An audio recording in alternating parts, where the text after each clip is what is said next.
Du coup, comment t'as fait pour t'en sortir? Un peu comme tout le monde, t'as essayé 50 000 choses, peut-être, hein, t'as testé un peu tout. Je tapais à toutes les portes. Ouais, voilà, ouais. Ouais, ouais, vraiment, c'est.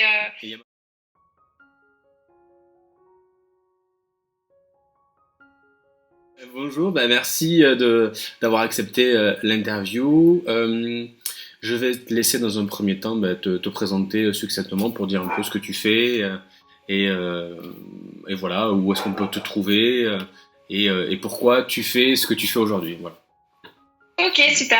Déjà, je voulais te remercier de m'avoir sollicité pour cette interview. J'en suis très flattée et je suis Mm. vraiment trop contente, d'autant que le burn-out, c'est vraiment un sujet qui me touche de très Ouais. près. Donc, j'avais hâte de te voir aujourd'hui pour qu'on puisse en discuter ensemble. Mhm. Donc, je vais me présenter rapidement. Donc, moi, je suis Anaïs et je suis, on pourrait appeler ça un peu coach de vie pour les personnes sensibles et hypersensibles. Ouais. C'est-à-dire que ma mission, c'est d'accompagner les personnes donc, qui sont hypersensibles dans l'acceptation de leur sensibilité, mais aussi dans le fait qu'elles puissent enfin se révéler et être elles-mêmes. Puisque souvent, quand on est sensible, on a tendance à s'adapter à son environnement et à se couper de sa personnalité. Donc, on va dire que ma mission, c'est un peu de révéler les personnes qui viennent à moi et dans un premier temps, de les accompagner sur c'est quoi l'hypersensibilité, en quoi ce trait de caractère peut avoir des particularités spécifiques. Donc voilà un peu où j'en suis. C'est un parcours qui n'a pas été tout tracé puisque je n'avais pas vocation de base de faire ce métier, de créer une entreprise. Mhm. C'est issu plutôt d'un parcours qui est personnel, vu que j'ai fait un burn-out et une dépression l'année dernière. Et c'est au cours de ce parcours-là que j'ai découvert moi-même que j'étais hypersensible. Et dans un premier temps, j'ai voulu partager ça sur Internet un peu. C'était aussi un peu ma thérapie, hein, on en avait parlé. Le fait d'écrire et de partager toutes Mhm.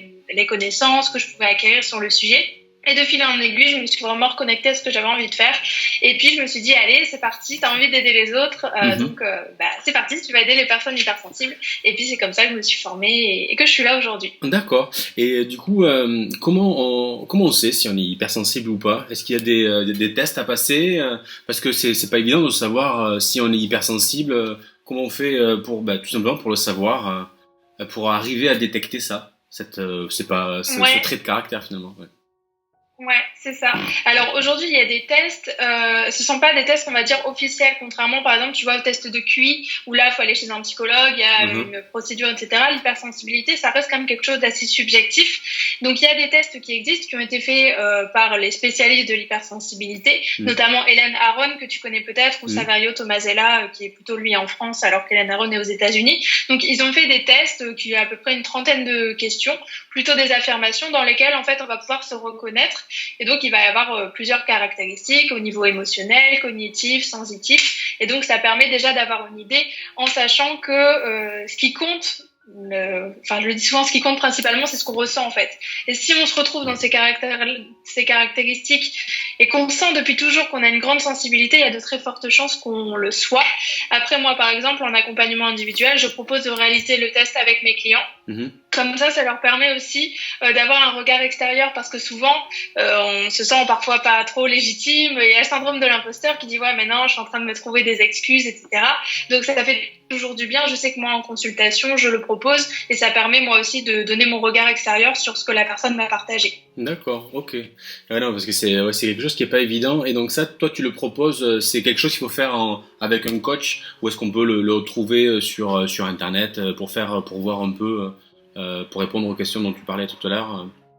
Est-ce que, Ouais, alors on peut le trouver en accès libre. Moi, par exemple, j'ai créé un e-book gratuit dans lequel ouais, j'explique vraiment ce qu'est l'hypersensibilité, les différentes ramifications, tu vois, qui peuvent se trouver autour de ce trait de caractère. Et je propose aussi dans cet e-book le test. Donc, il y a la possibilité tout à fait de le faire en autonomie, ah de ouais. se retrouver dans les caractéristiques, et donc après, Bon, bah, très voilà, bien. Bon, de bah, pouvoir creuser le sujet. je mettrai le lien de ton ebook pour Ouais, carrément. que les gens puissent faire le Ouais. test. Et du coup, donc, pour toi, il y a une corrélation entre l'hypersensibilité et le burn-out. Enfin, je veux dire, c'est deux choses qui fonctionnent ensemble, ou est-ce que tous les hypersensibles font un burn-out, ou est-ce que on peut faire un burn-out sans forcément être hypersensible? Alors moi, j'ai fait un burn-out, hein, c'est pour ça que aussi j'ai ce blog et on fait cette interview aujourd'hui, c'est pour ça qu'on se rencontre aujourd'hui. Mais je sais aussi que moi, j'ai une hypersensibilité, ouais. Je sais que je suis Mm. hypersensible, donc du coup, il y a vraiment une corrélation selon Ouais. toi, ouais. Oui, alors en fait, moi j'aime bien parler de terrain. Je trouve que l'hypersensibilité, il y a un terrain qui va être propice à certaines pathologies. Donc je dis toujours un terrain parce que l'hypersensibilité en elle-même, c'est pas une pathologie. Il y a des personnes qui sont hypersensibles, qui vont jamais faire de dépression, qui vont jamais faire de burn-out, qui vont vivre très bien leur vie. Il y en a qui s'ignorent, qui savent pas que ça existe, l'hypersensibilité, qui vivent très bien. Donc on peut pas littéralement associer les deux. Par contre, c'est vrai qu'il y a des traits de caractère chez l'hypersensible, notamment l'hyperesthésie, donc le fait d'être très sensible aux stimulus extérieurs, donc les bruits, les lumières, les odeurs. La sphère émotionnelle, où on a l'impression de ne pas avoir de filtre, on se prend tout en plein cœur. Il y a aussi une tendance au perfectionnisme, donc le fait de vouloir se demander beaucoup, de toujours faire mieux. Tout ça, ça va être des terrains en fait qui vont être vraiment propices au burn-out. Donc, en effet, la personnalité hypersensible, quand l'hypersensibilité est pas forcément accueillie et pas forcément respectée, tu vois, dans le sens de se préserver, là, il y a de fortes chances, ou il y a des chances, en fonction de son parcours de vie aussi, de faire un burn-out. Il y en a, ça va être un burn-out, il y en a, ça va être une dépression, il y en a, ça va être un trouble anxieux. Voilà. Il y a des possibilités, mais c'est pas associé. Mais en effet, si l'hypersensibilité est pas reconnue, est pas préservée, est pas accueillie, il y a des risques derrière. Il y a plus de risques, on va dire, que la normale à tendre vers certaines pathologies. D'accord. Ok. Et donc du coup, toi, tu traites en fait tous les cas, enfin toutes les sphères de la vie. Je veux dire, s'il n'y a pas que les personnes en burn-out qui viennent te voir. Tu es coach hypersensible du coup, c'est ça? Enfin, c'est ça. Le terme, c'est vraiment ça, d'accord. Ouais, voilà, coach de vie pour les hypersensibles et personnes plutôt hautement sensibles, parce que je veux pas non plus fermer la porte, tu vois. Il y a certaines personnes qui vont pas se retrouver, ça veut pas dire que je peux pas les accompagner. Moi, mon cœur, c'est d'accompagner les personnes qui sont très sensibles. Et en effet, aujourd'hui, j'ai d'ailleurs 2 activités. Donc, j'ai une activité où là, le but, ça va être de transmettre des connaissances sur l'hypersensibilité pour connaître en fait son mode de fonctionnement. Et je transmets également des outils. Donc ça se fait principalement à travers des programmes d'auto-coaching en ligne, donc avec des vidéos, des ateliers, des cahiers de coaching, etc. Et de l'autre côté, j'ai plutôt l'accompagnement individuel, où là, au-delà d'accompagner dans l'hypersensibilité, je vais accompagner l'individu dans sa globalité. C'est-à-dire qu'en coaching individuel, l'hypersensibilité, elle a sa place, mais c'est pas la ligne directrice, tu vois. Je vais d'abord accompagner la personne dans son entièreté. Donc aujourd'hui, j'ai ces deux panels-là, et en effet, j'accompagne dans toutes les sphères de la vie, donc que ce soit le travail, les relations amoureuses, les relations interpersonnelles, la dépendance affective. Enfin voilà, je traite vraiment dans toutes ces penchants en fait de l'hypersensibilité. Et il y a des enfants qui viennent te voir ou pas? Je me posais la question. Parce que moi, je sais que ma fille, par exemple, elle est sensible, hypersensible, je sais pas, mais je sais qu'elle l'est, et du coup ça la stresse un peu, Elle est assez stressée, Est-ce que toi, du coup, tu as eu des cas d'enfants ou des gens, des parents qui sont venus te voir pour... Pas encore. Pour le moment, ça s'est pas encore manifesté, sachant que je suis quand même pas mal présente sur Internet, mais essentiellement sur Instagram. C'est vraiment des personnes qui ont entre eux, la moyenne de... Alors, c'est essentiellement des femmes qui viennent me voir... 90% des femmes, et qui ont entre eux, je sais pas moi, 19 et 40 ans. Donc ces personnes-là, elles viennent davantage pour elles-mêmes. Et ce qui est intéressant dans ce que tu dis, c'est que souvent, j'ai des mamans qui viennent me voir et qui s'interrogent sur leur propre sensibilité parce qu'elles ont vu chez leurs enfants qu'ils avaient eux-mêmes une sensibilité, en fait. Et du coup, ça te parle peut-être, mais je me renseigne pour mes enfants, je me rends compte que je me retrouve beaucoup. D'accord. Donc non, aujourd'hui, j'ai pas encore d'enfants. J'ai parfois des jeunes femmes qui viennent me voir de 17, 18, 20 ans, où là, ils ont quand même le soutien des parents derrière, où ils ont besoin de leur aval aussi, puisque, elles rentrent dans la vie d'adulte. Mais pour le moment, c'est plutôt une minorité. C'est plutôt une minorité, d'accord. Ok. Donc, et après, on peut te retrouver. Donc, tu as un site internet forcément, et qui s'appelle comment? Oui, c'est vrai que j'ai même pas commencé par ça. J'ai créé un site qui s'appelle Talent-hypersensible au singulier. Pourquoi Talent hypersensible? Parce que avant, je pensais vraiment que mon hypersensibilité était un fardeau, tu vois, un truc qu'il fallait cacher. Parce qu'avant, j'étais commerciale, j'avais vraiment associé l'hypersensibilité au fait que c'était incompatible, notamment avec ma vie professionnelle. Et puis, petit à petit, je me suis dit, mais en fait, j'ai des talents en moi, des talents cachés qui sont là et qui aussi découlent de ma sensibilité. Et donc, c'est comme ça ça que j'ai voulu créer Talent Hypersensible pour redorer le blason de la sensibilité. Oui, en faire une force. Et faire en sorte que chacun... voilà, exactement. Ça, d'accord.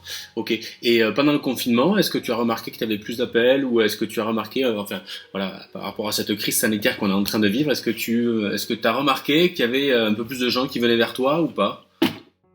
Ouais, énormément. J'ai eu une recrudescence. Vraiment, j'ai eu beaucoup de personnes qui sont venues me voir. Et ce qui est assez marrant, c'est que là, depuis quelque temps, je propose des ateliers vidéo qui durent à peu près 1h30. Ouais. Et j'avais prévu en fait de créer mon premier atelier sur les ruminations et les pensées négatives. Et c'est marrant parce qu'en fait, sans le savoir, je savais pas qu'il allait y avoir cette crise sanitaire. J'ai sorti cet atelier en fait à peu près au moment du confinement, quelques jours après. Et c'est vrai que cet atelier-là, il a hyper bien marché parce que dans cette crise sanitaire, c'est vrai que les ruminations sont très présentes, on a peur, on se demande ce qui va se passer après, etc. Ça peut être très compliqué. Donc j'ai eu vraiment énormément je crois qu'il y a eu une trentaine de personnes qui ont fait cet atelier, donc j'étais vraiment ravie. Et donc ça a pu les accompagner. Et j'ai aussi pas mal de personnes qui m'ont contacté pour de l'accompagnement individuel, parce que c'est vrai que le fait d'être chez elles, certaines se sont rendues compte à quel point elles pouvaient être en dépendance affective, où elles avaient besoin du lien avec les autres, sinon elles se sentaient extrêmement mal. Ouais. Et il y en a aussi qui se sont interrogées et qui se sont dit, ok, je suis pas bien, qui ont un peu fait le point dans leur vie, qui se sont dit, je suis pas bien, maintenant il est peut-être temps que je mette des choses en place. Et donc dans ce cas-là, elles m'ont contacté plutôt pour du coaching individuel. D'accord, mais ça m'étonne pas. D'accord. Toi, tu as une activité, tu es basé sur Lille, hein, c'est ça, si je me trompe pas? Ouais, c'est ça. Ouais. D'accord. Et donc tu as tes propres bureaux, donc on peut soit faire appel à toi en one-to-one, enfin en présentiel, ou soit faire appel à toi du coup via ton site internet et les programmes en ligne en fait que tu proposes. Ouais, c'est ça. Alors au début, j'avais vraiment proposé le présentiel. Aujourd'hui, je suis en train de revenir là-dessus parce que j'ai pas encore mes bureaux. Là, je travaille de chez moi, je vais déménager, etc. Ouais. Donc le présentiel, je pense que je vais l'arrêter du moins pour l'accompagnement individuel. Par la suite, après cette crise, j'aimerais bien proposer des conférences, des ateliers où là, je l'aurai une salle où on sera plusieurs. Le one-to-one, je pense que je vais vraiment le réserver en ligne. Aujourd'hui, 98% de mes séances se font à distance et ça se passe extrêmement bien, extrêmement bien comme ça. Oui, avec Zoom ou avec Skype, c'est vrai que tout le monde propose ça, ouais, donc ça c'est bien. Ouais. Bon, écoute, super, mais merci en tout cas pour toutes ces informations. Je sais pas si tu avais peut-être un conseil à nous donner, quelque chose que tu proposes peut-être en séance pour les personnes qui sont hypersensibles ou je sais pas pour arriver à passer un peu mieux cette crise. Je sais pas, est-ce que tu aurais un outil, un petit tips, je sais pas, je te pose la question comme ça. Ouais, pour cette crise sanitaire, je pense se connecter à l'instant présent. Ça, c'est un truc vraiment où j'ai beaucoup de personnes. En fait, il y a beaucoup d'anxiété qui naît. Et l'anxiété, c'est lié à de l'angoisse. Qu'est-ce qui va se passer après? Donc, la clé, c'est vraiment se dire, OK, là, maintenant, tout de suite, qu'est-ce qui peut se passer? Et se reconnecter à soi. Après, ça peut être par la respiration, par des pratiques qui nous font du bien. C'est se créer un cocon, mais quand même garder un lien avec l'extérieur. Moi, je sais que, par exemple, j'ai peur de sortir, d'être en contact avec plein de personnes, etc. Donc, le conseil que je pourrais donner, c'est y aller petit à petit, se donner le temps et se refamiliariser avec la vie normale, la vie extérieure, petit à petit, sans se brutaliser, mais sans trop s'isoler non plus. Ouais, voilà, d'accord, il y a la méthode des petits pas, quoi. D'accord. Ouais, c'est ça. Et donc, du coup, pour revenir au burn-out et au sujet de l'hypersensibilité, est-ce que tu pourrais nous en dire un peu plus sur ça? Parce que toi, du coup, c'est une expérience personnelle qui t'a fait amener là où tu es. Donc, je sais pas, est-ce que tu as d'autres choses à nous apporter pour nous, les gens en épuisement? Oui. Alors moi, le burn-out, il m'a touchée l'année dernière. Ça fait 1 an maintenant. Ouais. En sachant que c'est processus, tu le sais, c'est un processus qui est insidieux et qui est assez long avant qu'on soit vraiment au pied du mur.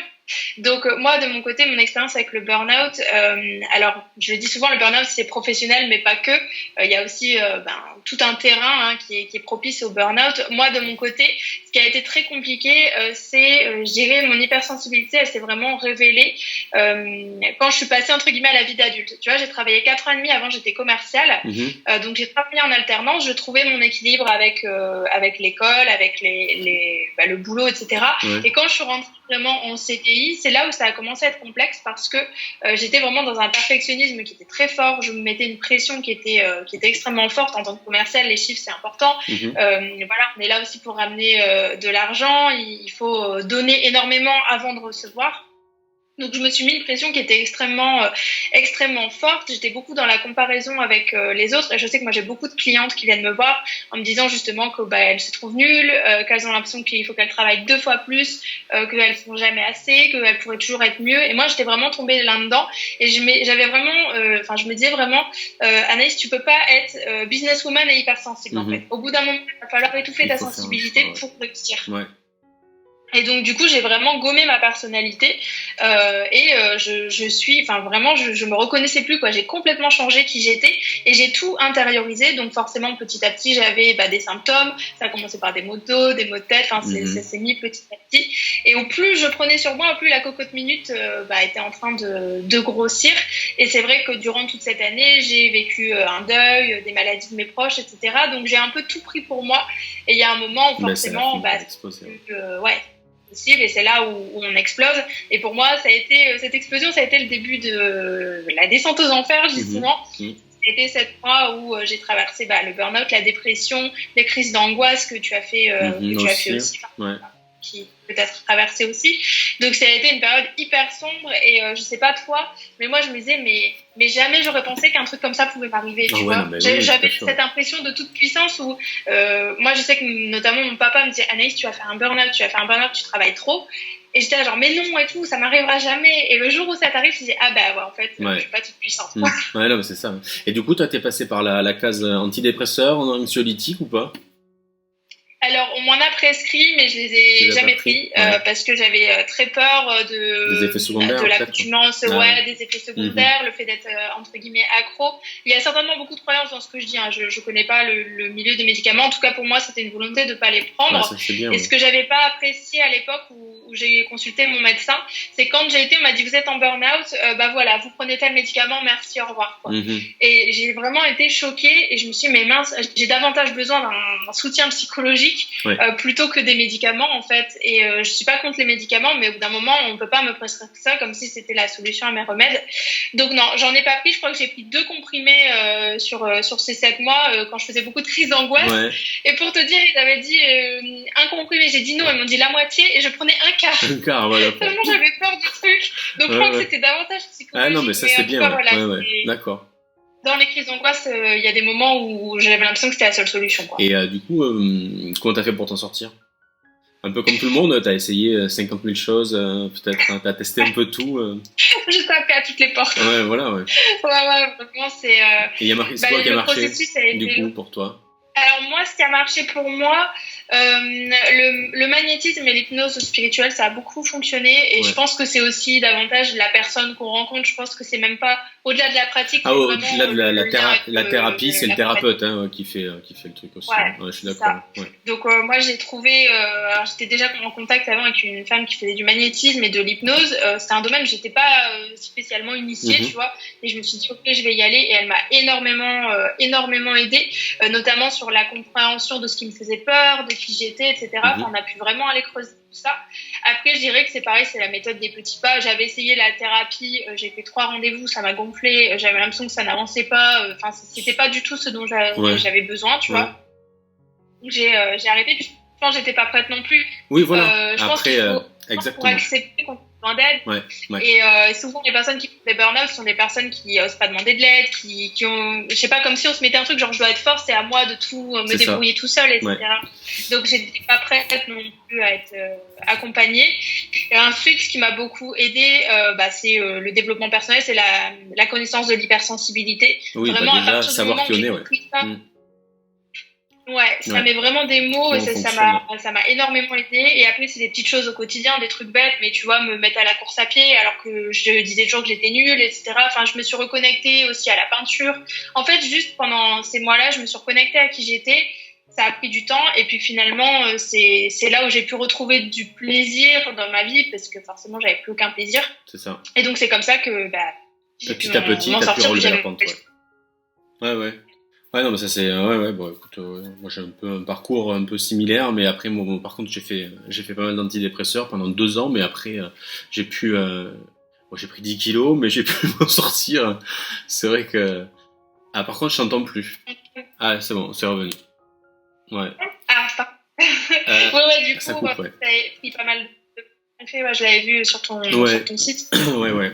Et bon, et après, oui, pareil que toi, je me suis essayé à tout. Et je te rejoins aussi. Il y a des thérapies sur lesquelles on est peut-être pas prête à l'instant T. Moi, je sais que j'avais commencé par la sophrologie. La sophrologie, bon voilà, il fallait vachement intérioriser le fait de me retrouver tout seul avec moi-même, sans bruit, sans rien, mais ça me stressait encore plus que, alors que je l'ai fait après, je l'ai fait quelques années après. Ouais, ça avait. Enfin, moi, la sophrologie, j'aime beaucoup ça, quoi. Les techniques de respiration, la cohérence cardiaque, c'est des choses que je pratique encore aujourd'hui, quoi. Voilà. Ouais, bah, c'est marrant parce que la sophro, moi, je m'y suis mise il y a. Allez, je suis accompagnée là depuis un mois ou deux, quoi. Mais Ouais. pareil, avant, je me sentais pas que c'était pas pour moi.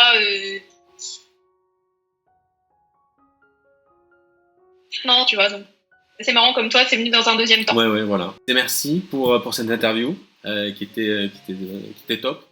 Il y a eu vachement de valeur ajoutée, donc ça c'était important. Donc merci encore. Merci à toi de m'avoir offert la parole. C'était Avec vraiment plaisir. top et bravo pour ce que tu fais aussi. Vraiment, enfin moi je me souviens à l'époque où j'étais vraiment pas bien, je peinais à avoir des informations qui soient complètes, qui soient claires, qui soient synthétiques et c'est vraiment top aujourd'hui que que tu puisses proposer ça. Donc merci beaucoup. Bah, et puis juste on n'a pas parlé, mais je propose un programme qui est dédié aux personnes hypersensibles et à l'épanouissement au travail, ouais. dans lequel il y a une grosse partie sur la prévention sur les risques professionnels, notamment le burn-out, où je parle aussi de mon expérience, comment on peut s'en sortir. Donc c'est aussi des pistes que je mets, c'est un programme que je mets en place pour accompagner les personnes sensibles dans la transformation, on va dire, de leur hypersensibilité, du fardeau en levier d'épanouissement professionnel. Et ça, on peut le retrouver où, ça? On va directement sur ton site?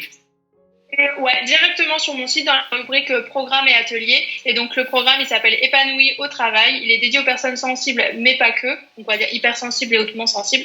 Et le but, c'est vraiment de faire un point sur toute sa vie professionnelle, de laisser la place à l'hypersensibilité, de comprendre sous quels aspects en fait elle va interférer avec la vie professionnelle, lui donner sa place, se préserver notamment des risques professionnels. D'accord. Bon, ok. Nickel. Eh bien, je le mettrai en lien également. Je mettrai le lien directement, comme ça les gens pourront y aller directement sur ton site. Ouais. Super. Ok, bon. Merci beaucoup Anaïs. Merci Nicolas. Allez, à bientôt. À plus. Salut.